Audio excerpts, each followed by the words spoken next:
Deus que instruísse os corações dos vossos fiéis, com a luz do Espírito Santo, fazei que apreciemos retamente todas as coisas, segundo o mesmo Espírito, e gozemos sempre da sua consolação, por Cristo nosso Senhor. Amém.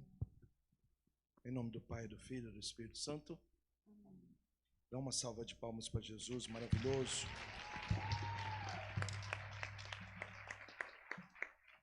Depois dessa pregação haverá adoração ao Santíssimo e aí nosso dia acabou.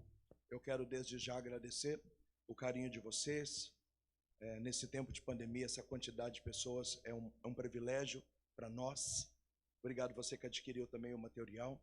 Você que é fã de internet, me segue nas redes sociais. Canal no YouTube, Comunidade Filho de João Batista. Facebook, Comunidade Filho de João Batista. Instagram, Filho de João Batista. Então é sempre no nome da minha comunidade. E é uma bênção a cada dia. Abre comigo, por favor, Apocalipse capítulo 21, versículo 4. Vamos preparar essa pregação para o Santíssimo. Apocalipse capítulo 21, versículo 4. Acharam ou não?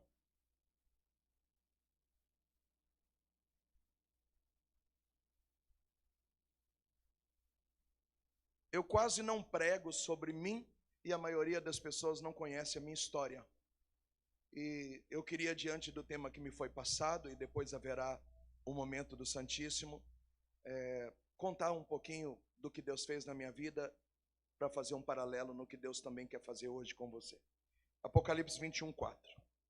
O Senhor enxugará as lágrimas dos seus olhos. Já não haverá morte, nem luto, nem clamor e nem dor, porque tudo que era velho passou.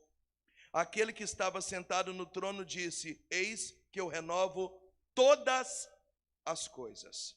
Palavra do Senhor. Veja a sua Bíblia, vamos aplaudir a palavra do Senhor.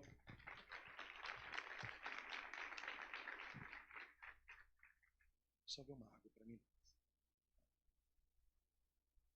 A minha mãe faleceu tem 5 anos.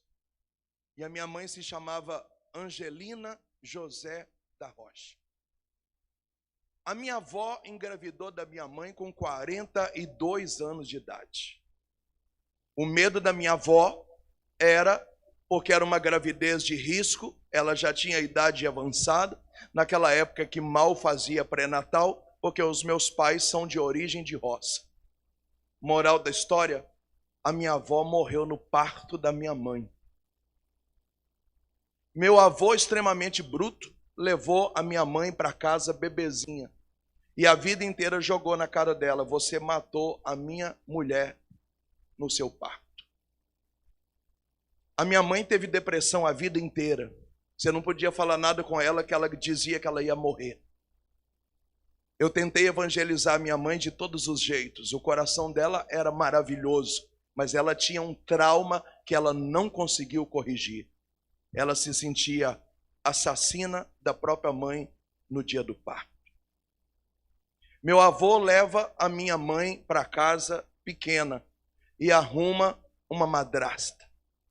Essa madrasta colocava a minha mãe de joelho ao meio-dia no grão de milho e obrigava a rezar o terço e comer o que ela não tinha vontade. A minha mãe tinha trauma de rezar terço, porque para ela terço era castigo de quem no sol rezava de joelho no bago de milho o terço. A minha mãe nunca leu, nunca escreveu. Morreu com 78 anos, analfabeta. Quando eu tentei colocar ela naquilo que antigamente chamava de Mobral, para aprender pelo menos escrever o nome, o meu pai disse: besteira. Não sei se gente velha aprende a escrever. E por influência do meu pai, a minha mãe saiu da escola. Então nunca leu, nunca escreveu, não sabia assinar o próprio nome, não sabia o que era A, o que era M, o que era J. Uma infância sofrida, maltratada pela avó. E com 17 anos de idade, a oração da minha mãe era: oh Deus, arruma um jeito de eu fugir de casa que eu não aguento sofrer. Do lado de lá, o meu pai se chama João Martins da Rocha. Grávida do meu pai, a minha avó teve o marido morto na terça-feira. Enterrou o marido na terça e na quinta-feira foi para o hospital ganhar o meu pai. o meu pai nasceu sem conhecer o pai dele, com vovó chorando o luto do marido que ela enterrou 2 dias antes. Meu pai volta para casa sem pai. E a minha avó arruma um padrasto. Graças a Deus, o meu pai criou a gente com ódio de álcool. Eu não tenho giriza com bebida só por causa do evangelho. O meu pai criou a gente com raiva de bebida, porque o padrasto dele era alcoólatra e batia no meu pai. O meu pai era um dos mais velhos, teve que ajudar a criar os irmãos, era tratado igual um cavalo, estudou até 4ª série de grupo, daquela época que andava 7 léguas de cavalo para poder estudar. Até hoje, com 80 anos de idade, o meu pai lê assim: o menino tem pressa. É assim que o meu pai lê com 4ª série de grupo. Maltratado pelo padrasto, alcoolismo dentro de casa, estudando até 4ª série, trabalhando como um burro de carga. O meu pai fez a mesma oração: Deus, ajuda um jeito de eu ir embora de casa porque eu não aguento sofrer. A minha mãe uma história podre, o meu pai uma história podre, os dois se encontram na festa do cavalo na roça. E os dois casaram. Eles não casaram para amar. Diga para quem está do seu lado: casou para fugir de casa. Eu nunca vi em 46 anos de casado amor entre os meus pais. Eu nunca vi eles de mão dada, eu nunca vi beijo entre eles, eu nunca vi carinho. Os dois brigavam igual cão e gato. A minha mãe faleceu com 6 meses, meu pai botou uma mulher no lugar, dentro de casa. Eu nunca vi amor entre eles. Com o que o meu pai trabalhava? Cozinhando carvão. Então morava 2 anos aqui em Teixeira de Freitas, a minha mãe engravidava, nascia um filho, engravidava, perdia um filho, então mudava para Vitória. Morava 3 anos em Vitória, cozinhando carvão. Minha mãe perdia mais um filho, ganhava mais um filho, acabava o carvão ali, então mudava para Porto Seguro. Ficava 3 anos ali. Minha mãe ganhava mais um filho, perdia mais um filho. Nessa história toda, minha mãe engravidou 12 vezes. E das 12 vezes, ela perdeu 7 filhos. De que os filhos morriam? Abortados na beira de um forno de carvão. Nunca foi no médico, nunca foi no ginecologista, nunca fez um pré-natal. A minha irmã, viva, que morreu de Covid há 3 meses atrás, a minha irmã, no processo de cura dela, que começou com o Padre Rufus lá na Canção Nova e terminou dentro da nossa casa, ela tinha uma dor de cabeça infernal, e a gente orando pela libertação da dor de cabeça dela, Deus mostrava saindo fumaça, fogo da cabeça dela. Era a cabeça dela na barriga da minha mãe com um forno no fogão, cozinhando carvão. Então, de 12 gestações, a minha mãe perdeu 7 bebês e vingaram 5 filhos. Cada um nasceu num vilarejo onde a família morava cozinhando carvão. Então, eu tenho uma irmã mais velha, um irmão mais velho, depois a minha irmã que faleceu recentemente, depois um irmão. E quando a família cansou de sofrer, resolveu mudar para a cidade.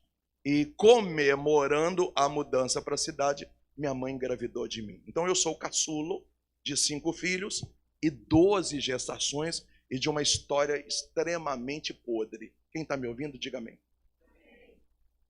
A minha mãe engravidou com 42 anos de idade. Você lembra o quê? A idade que vovó engravidou da minha mãe.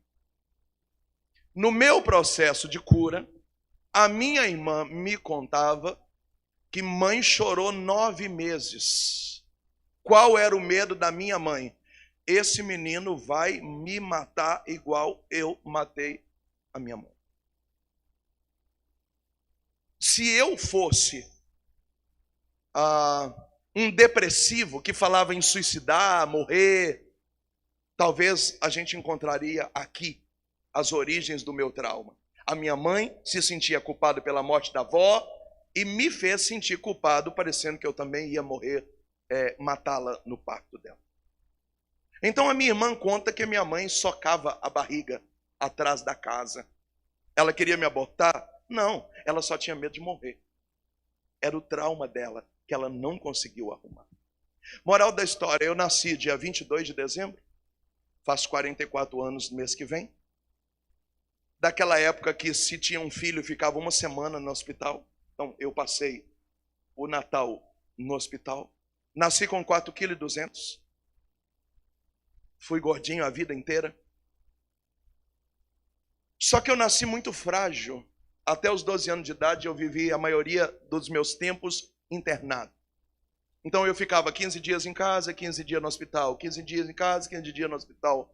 Então quando eu ia para o hospital, eu já ajudava os médicos, eu já enchia a garrafa da geladeira, eu já levava um documento na portaria, Então eu sou grande assim, mas eu sou uma bosta. Um homem comum encosta aqui e fala, ué, tá saindo um sangue aqui, nem sei onde que eu encostei. Eu sei. Inflama, dói, incha, tem que tomar injeção, tem que tomar anti-inflamatório. Então eu sou todo cheio de zicas. Eu ando com uma farmacinha, porque fisicamente eu sou muito frágil. O detalhe não é a minha fragilidade, é que nesse processo, meu pai era sim senhor, não senhor, quero morrer. A minha casa era um quartel-general. Meu pai nunca colocou a gente no colo, nunca me beijou, nunca me abraçou, nunca disse que me amava. Se você olhasse para ele, você tomava um tapa na cara. A minha mãe batia na gente 3 vezes por dia. E aí é interessante que ela batia e a gente estava chorando. Se você chora alto, ela batia mais para você calar a boca. Se você não chorava, ela falava, estava doendo, não. Aí ela batia mais, você não sabia se chorava, não chorava, você não sabia. Você apanhava e apanhava e apanhava e 3 vezes por dia. E pai chegava e batia de novo e a gente não entendia nada. Então eu cresci num sistema também cheio de problemas. Hoje eu entendo que os meus pais não conseguiram dar para os filhos aquilo que eles também não tiveram. Era o trauma deles. Moral da história, eu reconheço que eu sempre fui muito inteligente. Nunca tirei menos que 9, 10 em nada, passava no meio do ano, brincava de aprender, disputava no melhor aluno de tudo por onde eu passei. Só que eu chegava em casa e era assim, todo mundo vendo novela, minha mãe tentava ser super mãe, mas ela é muito bruta, meu pai não sabia ser pai, e no meio daquela bagunça toda, o demônio me empurrou para o mundo. Eu conheci o heavy metal, com 13 anos de idade eu me tornei um roqueiro, meu cabelo batia na bunda, eu andava de preto, sangue, e só escutava Sepultura, Nirvana, Megadeth, Iron Maiden. A minha vida era toda trash, toda trash. Aí no meio do heavy metal eu comecei a pichar prédio, e aí no que eu comecei a pichar eu conheci maconha, da maconha eu conheci cocaína, e aí eu vi os amigos roubando, eu lidei com a situação de assassinato, eu vi gente morta, eu lidei com muita coisa. Eu não era uma pessoa má, eu só tinha os meus traumas que foram gerados pelos meus pais, que também tinha os mesmos traumas. Pergunta para quem está do seu lado, você está entendendo o que ele está falando ou não? Quantos livramentos Deus me deu? O primeiro livramento que Deus me deu, com toda a vida bagaceira, eu consegui viver a castidade. Porque o roqueiro não liga muito para a questão da sexualidade. O roqueiro quer show, quer bater cabeça. Então, quando eu conheci Jesus com 17 anos de idade, eu era virgem ainda. E eu conheci a minha esposa na castidade, minha esposa é a primeira mulher da minha vida. Então, assim, foi lindo Deus ter me preservado, porque eu não tive uma vida prostituída. Mas quando eu conheci a minha esposa, meu cabelo batia aqui assim, eu casei de rabo de cavalo. As minhas filhas faziam Maria Chiquinha, meu cabelo era lindo, agora eu estou cheio de trauma, porque eu não estou aguentando ficar careca, e o cabelo está caindo, e eu estou chateado com isso, porque a minha marca era essa, eu pregava e de repente, o cabelo... A galera pirava, eu convertia doidão, fazia trabalho na cadeia, no presídio, eu arrebentava o cabeludo doidão, hoje eu faço assim, o cabelo faz assim.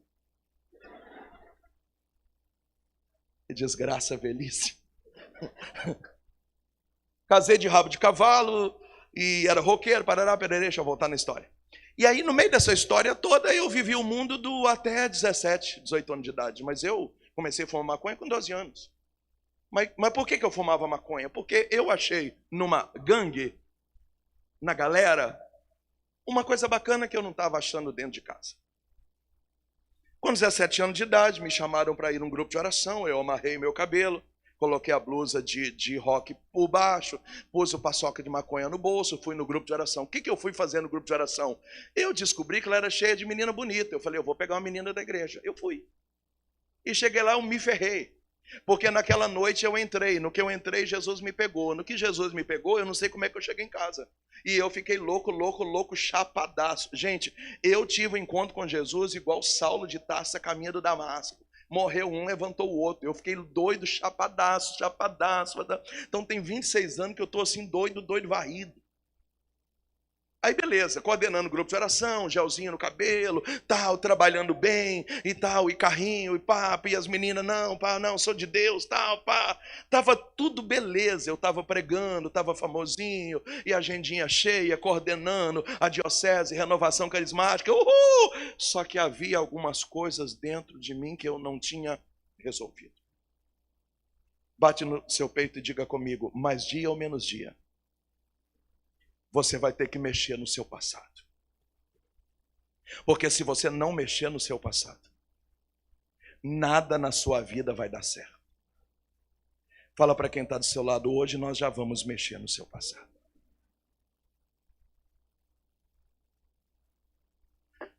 Só que às vezes eu pregava, Deus me usava, diga amém quem me ouve, e eu voltava para casa e ficava chorando sozinho, dava um deprê. Eu sentia solidão depois de uma grande pregação. Eu fiquei 5 anos na igreja, arrebentando a boca do balão, diga aleluia, e um buraco dentro do meu peito. Esse buraco não era falta de Deus. Eu rezava 3 rezaros por dia, eu comia Bíblia com arroz e feijão, eu orava na madrugada, jejum, pão e água 3 vezes por semana, missa 7 da manhã, 5 da tarde. Eu estava voando alto, eu estava arrebentando. Mas um buraco desse tamanho, que buraco era esse? Era a história que eu não resolvi. Um belo dia eu procurei o padre da minha paróquia e falei, padre, eu preciso fazer uma reunião com Deus. E o padre falou assim, hã? Eu falei, padre, não quero entender. Eu só quero te pedir uma coisa. Me dá a chave da paróquia, eu entro pelos fundos e eu quero ficar no sacrário durante a noite. E o padre falou com uma condição. Primeiro, você não grite. Se os vizinhos chamar a polícia dizendo que tem alguém gritando dentro da igreja, você vai ver. Segundo, que você entre depois das 10, porque tem casamento à noite, e que você saia antes das 7 da manhã, porque chega as doninhas para preparar a missa da manhã. Então você tem de 10 da noite até umas 6:30, beleza? Beleza. Então eu entrei, fechei a igreja, eu já era ministro de Eucaristia, abri as portas do sacrário, e eu fiz uma coisa que você nunca vai fazer na sua vida, me promete. Eu fiquei pelado.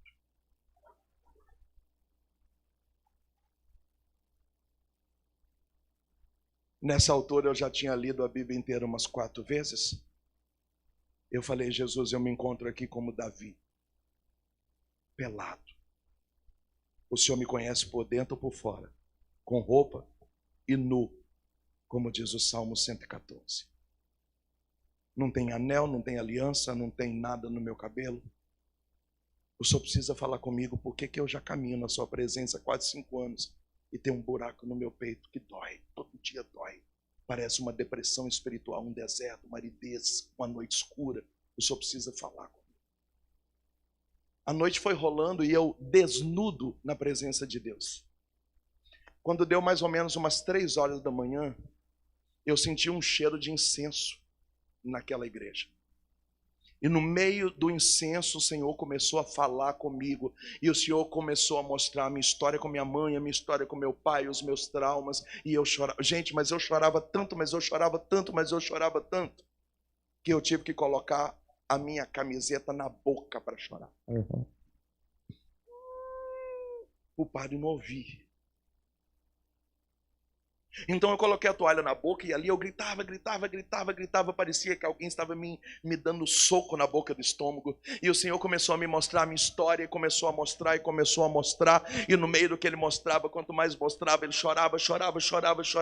A hora que eu assustei era 6:15 da manhã.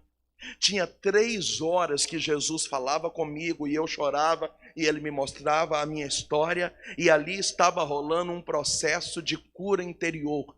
Eu estava naquela madrugada mexendo na minha história. Quando o dia amanheceu, eu assustei, eu corri, vesti a minha roupa, fechei o sacrário, fiz tudo direitinho. Quando eu abri a porta da igreja, o padre está em pé. E eu falei, padre, o que eu fiz de errado? E ele falou, Moisés, eu não consegui dormir nada essa noite, porque estava acontecendo um combate em cima dessa paróquia, uma luta entre anjos e demônios. E eu orei a noite inteira por você. E a palavra que Deus me deu foi Apocalipse, capítulo 21, versículo 4. Aquele que está sentado no alto sublime trono e disse, eis que eu renovo todas as coisas, tudo que era velho passou enxugarei as lágrimas dos seus olhos. Não haverá nem morte, nem luto, nem pranto e nem dor, porque tudo que era velho acabou.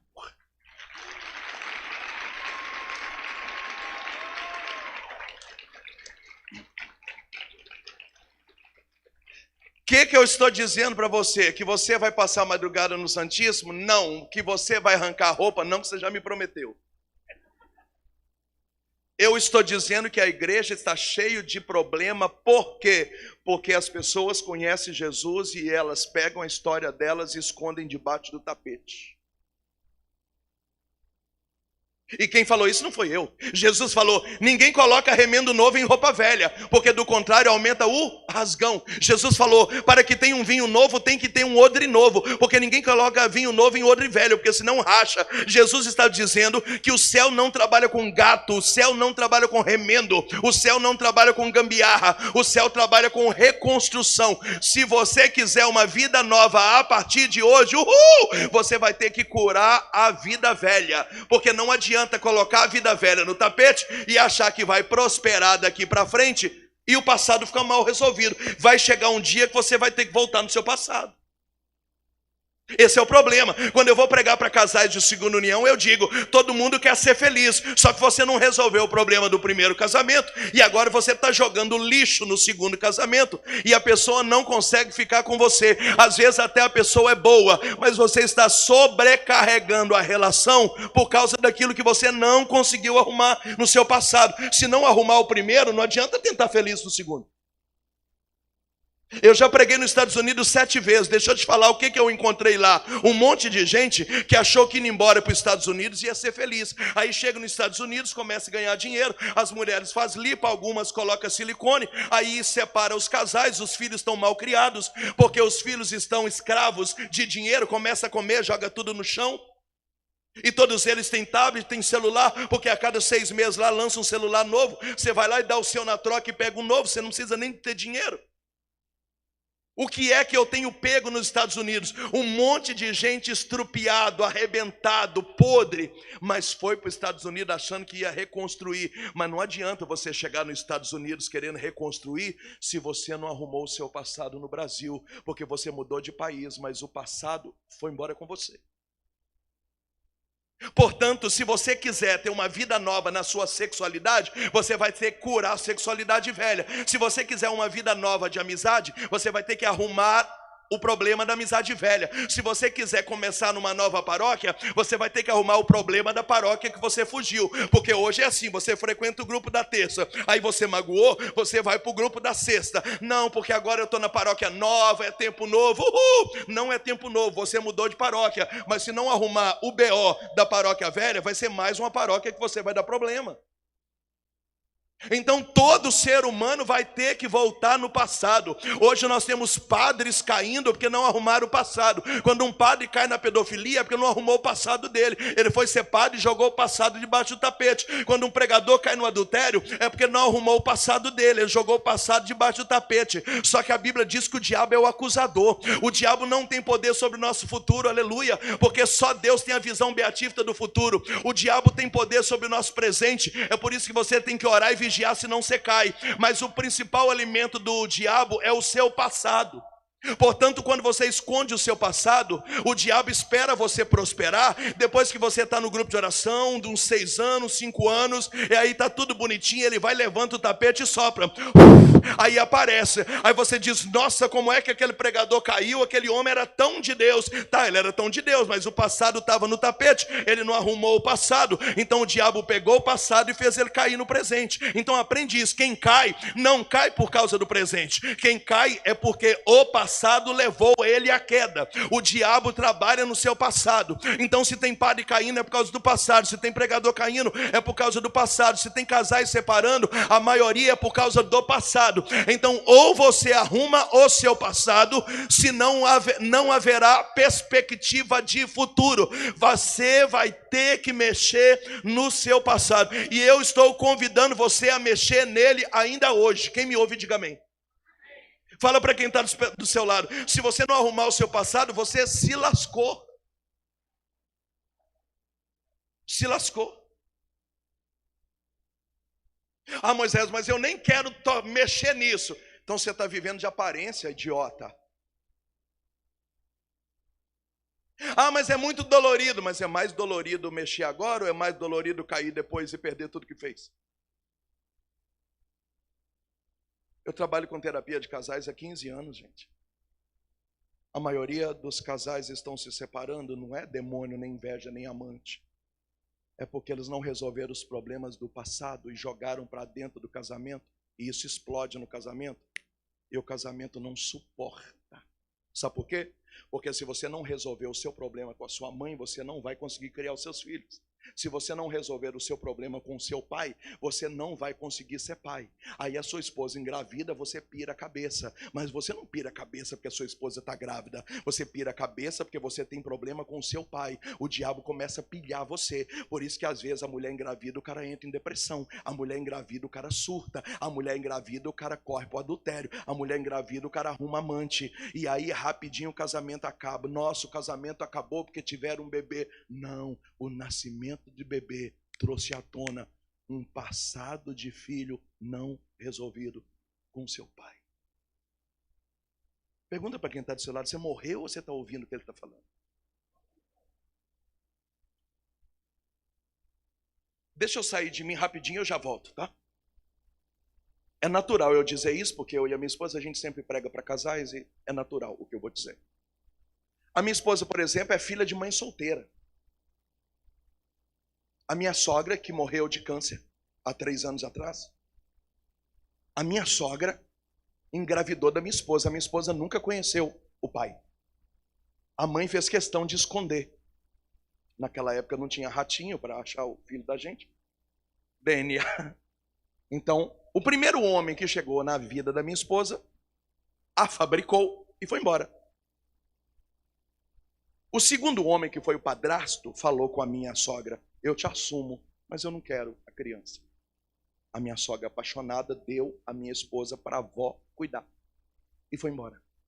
Ó, pra você ver, o primeiro homem fez e não assumiu. O segundo roubou a mãe. O terceiro homem era o avô.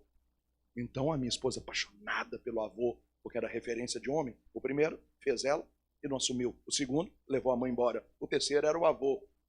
Com 14 anos, o avô dela morre de câncer. Quem era o quarto homem? Apaixonado, carinhoso, amoroso, café na cama, buquê de flor. Então eu ligava e falava: amor, isso casado, amor, nossa, eu vi um pão de queijo quentinho aqui, lembrei de você. Faz um café aí que eu tô levando um pão de queijo quentinho pra gente tomar. Ela falava: eu já comi, pode comer.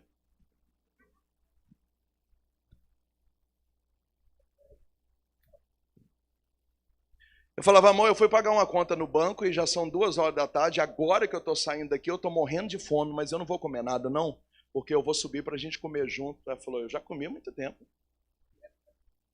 Primeiro ano de casado, nós quase nos separamos. Até eu entender que nenhum homem passou pela vida dela e a amou. Eu era o último dos moicanos. Um belo dia, no meio de uma, não era uma briga, era uma partilha, eu peguei ela e joguei ela no sofá e falei: vem cá, eu não sou seu pai, eu não sou seu padrasto, eu não sou seu avô. Se ninguém te amou, eu cheguei para te amar. Então, aprende a me amar, caramba. Eu investi na minha esposa 10 anos, para hoje a gente viver 1000 maravilhas, mas foram 10 anos, eu tive que ensinar ela a amar um homem, porque os homens que passaram pela vida dela só deixaram um rastro de dor. Então é por isso que você namora e você tem problema no seu namoro. Por quê? Porque essa pessoa que você namora, você comprou um pacote de traumas. É por isso que quando você casa, às vezes nos primeiros 2, as estatísticas dizem que a cada 10 casais, 7 se separam no primeiro ou terceiro ano de casado. A famosa fase de adaptação. Mas por que se separam? Por isso. Porque você vai morar numa casa com uma pessoa que de outro sexo, de outra cultura, de outra história, de outra personalidade. É uma panela de pressão que parece que vai explodir. É 2 loucos na mesma casa. E aí você depara com o jeito da pessoa. Só que esse jeito dessa pessoa corresponde à infância dela, a namoros que ela já teve, a ação dela, tudo que ela passou, os gritos, as maldições, às vezes que ela apanhou sem motivo, às vezes que ela foi rejeitada. Aí você fala: Moisés, minha mulher é muito ciumenta, eu dou carinho demais para ela, mas todo carinho tá pouco. Esse ciúme que ela tem, esse vazio que ela tem, é rejeição do pai e de mãe. Marido não consegue resolver isso, só Jesus consegue resolver. Fala para quem está do seu lado: a gente vai ter que mexer na sua história, amor. Fala para quem está do outro lado: a gente vai ter que mexer na sua história. Quem está entendendo? Dá um glória a Deus para eu ouvir. Ah, já sei. Então feche seus olhos. Vamos, Jesus, passear. Não, não é isso que nós vamos fazer. Eu quero que você encare a sua história de frente, como eu encarei. O Santíssimo daqui a pouco, que vai ser exposto pelo padre, não é para a gente fazer oração de cura interior, é uma oração de enfrentamento. Você vai se olhar no espelho e vai dizer: o meu avô era assim, o meu pai era assim, mas eu não quero ser assim, porque Jesus entrou na minha vida. Eu não quero ser bruto, eu não quero ser orgulhoso, eu não quero ser arrogante, eu quero aprender a amar, eu quero pedir desculpa se o povo da minha casa é violento. Eu não sou violento, Jesus. Hoje eu começo uma nova vida. E Jesus diz: já que é isso que você quer, seja liberto, eu te abençoo. Eu estou falando de enfrentamento espiritual. A coisa mais horrível de um ser humano é a pessoa chegar para mim e falar assim: ah, Moisés, meu marido me trai, mas também o pai dele traía, o avô dele traía, então assim, todo mundo trai e é normal, coitado, é normal. Não, aqui para você, ó, eu quero que você chegue nessa noite e diz: ó, o meu avô traía a minha avó, era safado, deu até briga no velório de tanta mulher que ele tinha. O meu pai traiu a minha mãe, os meus irmãos separaram, mas eu conheci Jesus e eu não sou meu pai, não sou meu avô, não sou meu irmão. Eu estou começando uma vida nova. Jesus entrou na minha vida e eu vou mexer no meu passado. Eu quebro agora essa maldição de separação e a partir de hoje os homens casarão na minha família e nunca mais separarão, em nome de Jesus Cristo. Pode aplaudir, é isso, é isso.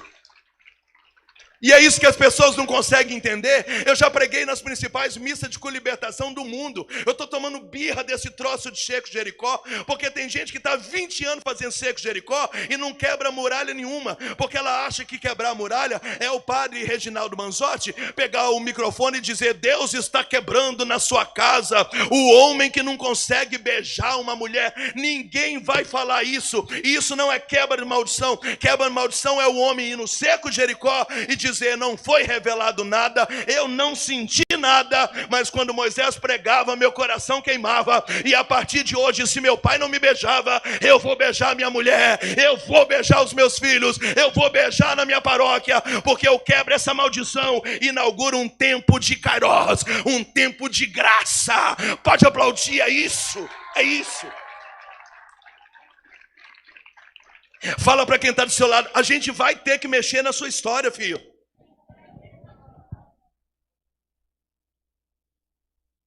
O que acontece se a gente não mexe na história? Depressão, síndrome do pânico, suicídio, que está crescendo assustadoramente no Brasil, tá vergonhoso. Transtorno de ansiedade. Agora é chique dizer síndrome de burnout.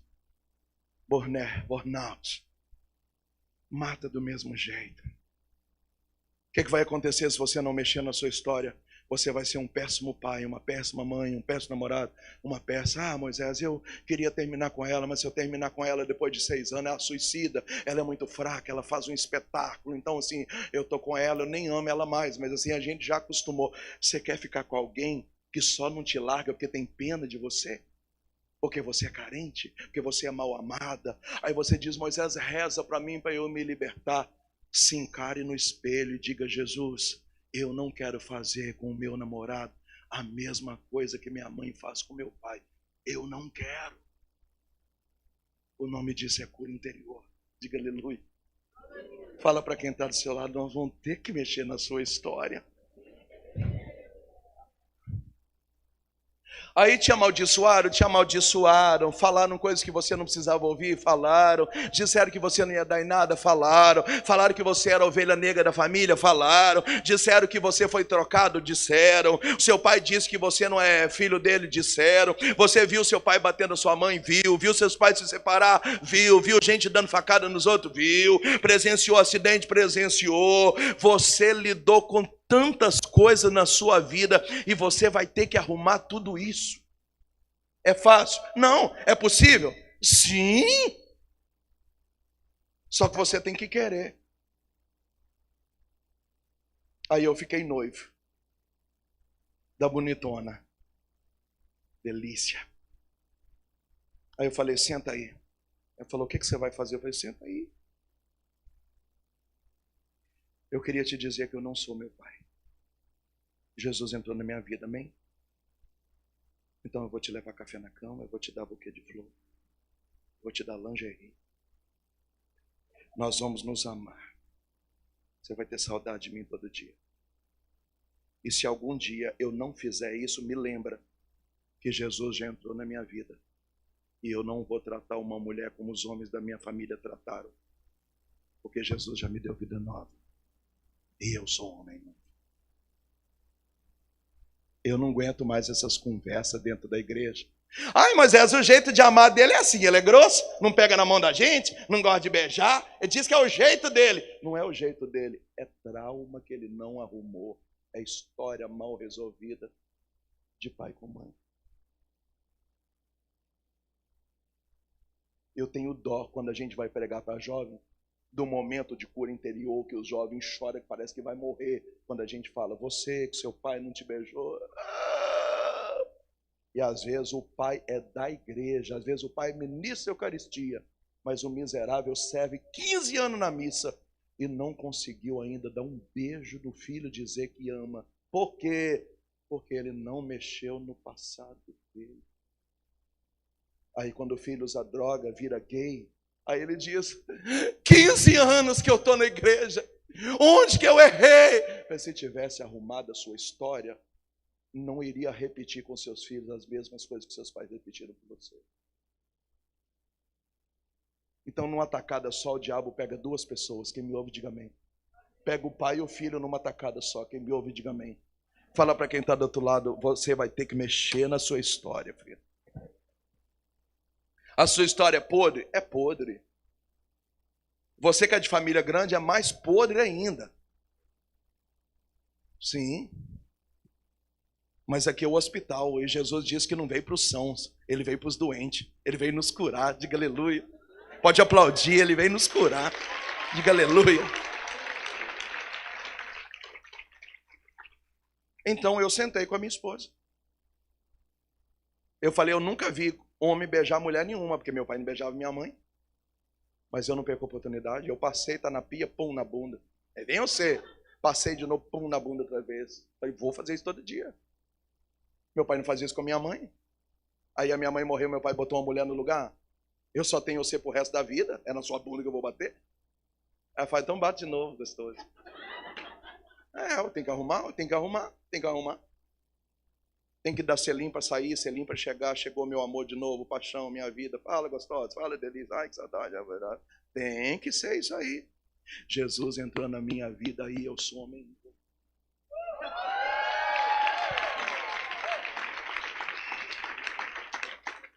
Você acha que a minha esposa está cercando alguém por aí? Para poder dizer, reza para mim aí. Moisés é um excelente pregador, mas lá em casa está complicado, é ignorante, não escuta a gente. Nossa vida sexual tá uma porcaria, ele nós só fica com o celular na mão, assiste jogo, ronca no sofá. Só deu aqui para você, filho, homem velho, era o meu pai, eu não.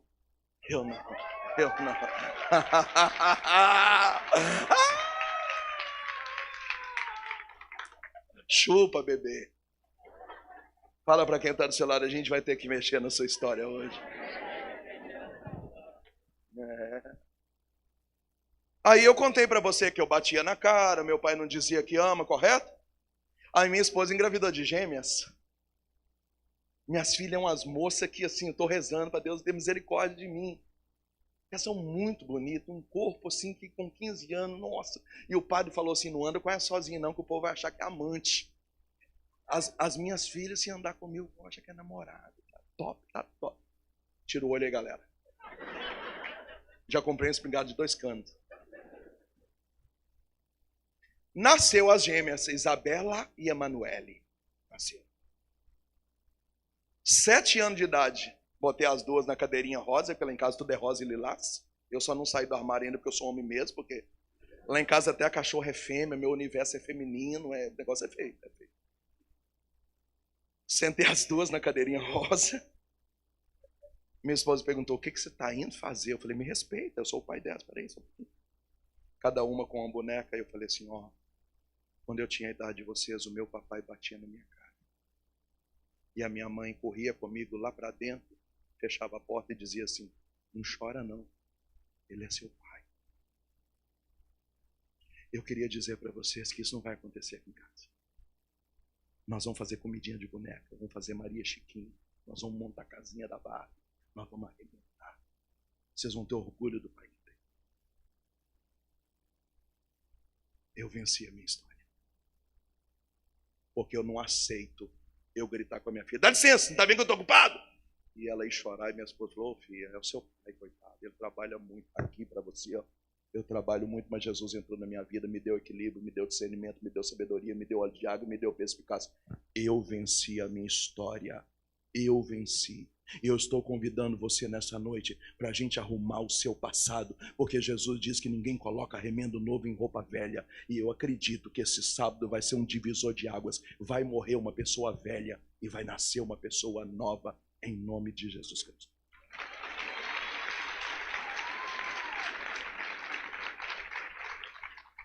Disse para vocês na primeira pregação e repito, eu não sei o que é ter adolescente em casa.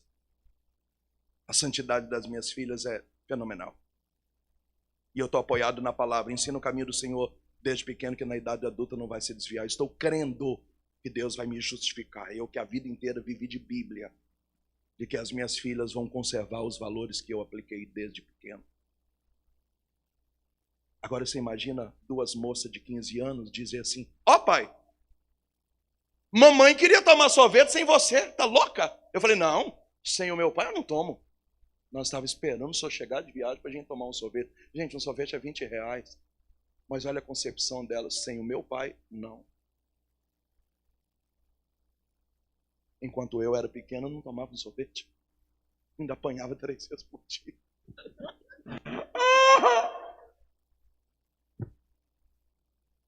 Mas eu venci a minha história. Podemos mexer na sua história hoje? Dá uma cotovelada em quem está do seu lado e fala, vamos mexer na sua história hoje? Vamos mexer? Vamos? Moça, vamos mexer? Mas vai doer. Você pode chorar, pode gritar, pode espernear, pode sair correndo. É trauma, é grito, é rejeição, espancamento, abuso. Um irmão que nasceu depois de você, roubou a cena. É você que é irmão mais velho. Se sente responsável por todo mundo da sua casa, porque botaram nas suas costas uma obrigação que não era sua, cuidar dos irmãos. Aí você ficou adulto cedo demais, só tem 17 anos, mas tem cabeça de velho, porque se sente o pai dos filhos. Não, nós temos que arrumar isso, porque senão vai ser difícil conviver perto de você. Você é terrível. A igreja está cheia de gente terrível porque não mexeu na história. Os seminários estão cheios de gente terrível que talvez não conseguirão ser padre porque não arrumaram as suas histórias. Quando você escuta um escândalo, é alguém que tinha uma história guardada debaixo do tapete. Respeitosamente, eu atendo homossexuais há mais de 10 anos. Eu tenho um vídeo que eu gravei para o meu canal no YouTube com 2 milhões de visualizações. Sabe que o nome é? O lugar do homossexual é na igreja. Eu fiz um vídeo na doutrina católica com o catecismo aberto.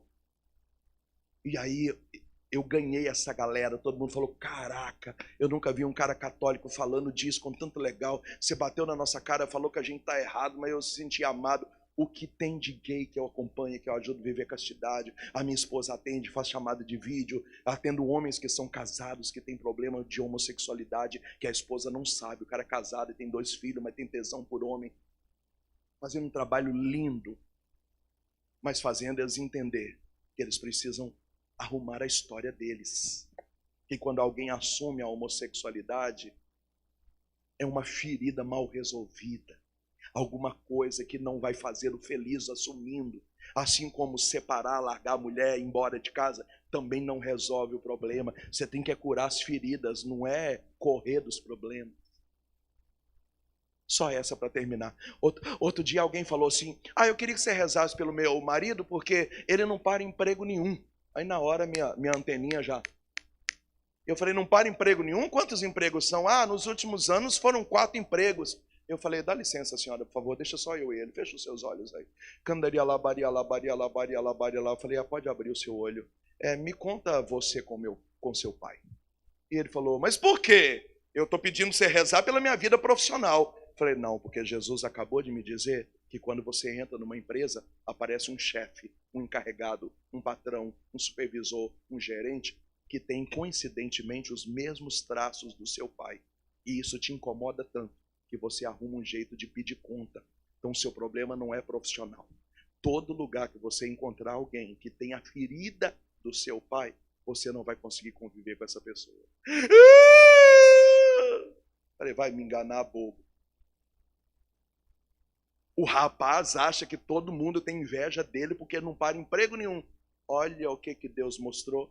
Ele não para emprego nenhum porque ele não consegue lidar com liderança masculina. Está entendendo, moça? Eu acho que o meu tempo acabou. Nós vamos ter adoração santíssima. E nós vamos fazer muitas coisas na adoração. Uma delas, eu queria que você deixasse Jesus virar para o seu avesso. Diga amém. Se você quiser chorar, gritar, espernear, meter a cara no chão, arrancar seu sapato. Só não está com o sapato de nós. Mas eu gostaria que hoje você deixasse Jesus te curar. Amém? Nós vamos fazer cura interior, apagar a luz e cantar venha Jesus passe. Não. Eu estou pedindo para você adotar uma política de enfrentamento. Eu quero que você chegue na sua casa hoje, pegue uma caneta e papel. E diante de tudo que você ouviu, você começa a relacionar coisas que você precisa mudar. E sabe o que eu fiz? Eu colei isso no armário, no guarda-roupa, na geladeira. Eu não escondo da minha filha, da minha esposa, das minhas filhas quem eu sou. Eu colei meus defeitos, minhas misérias, todas pela casa. E pedi a elas para quando eu recair naquilo, elas me lembrarem que eu não sou mais aquilo. Porque Jesus já mudou a minha vida. Eu quero que você volte para casa hoje determinada a dizer, vamos arrumar essa bagaça aqui. Porque você merece ser feliz. Em nome de Jesus. Amém.